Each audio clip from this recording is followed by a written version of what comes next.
Na sziasztok! Ez egy kis tutorial videó lesz igazából, ahol megmutatom, hogy Neptunon belül hogy lehet a legkönnyebben megkeresni egyébként a szabválokat, illetve hogy hány szabválkreditek van.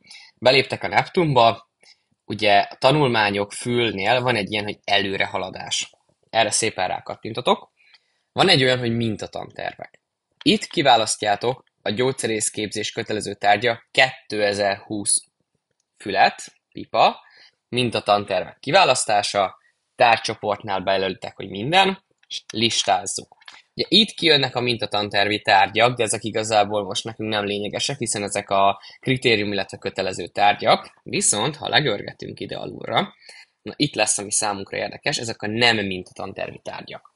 Ugye itt felsorolja nekünk a választó törzsanyag, szabvál, kötválokat, de ugye ez most már mind szabvál, és itt meg tudjátok nézni, hogy mi az, amit eddig egyébként felvettetek, mennyi kredittel, milyen eredménnyel egyébként.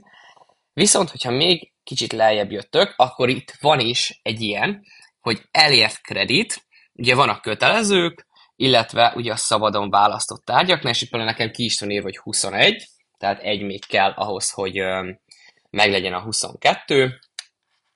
Ezeket itt szépen meg tudjátok nézni. Ha esetleg valami kérdés merül fel, akkor megköszönjük, hogyha ezt kiscreenelitek nekünk, vagy az is jó egyébként, hogyha itt a tárgyaknál a felvett tárgyakat végig külditek, bár egyszerűbb ez az előrehaladásos dolog, és hogyha valakinek segítség kell esetleg, hogy miért vegyem még fel, hogyan érdemes lenne vagy hogyan tudnák kimatekozni, hogy meglegyen minden a 9. szemeszterig, kerestek minket nyugodtan.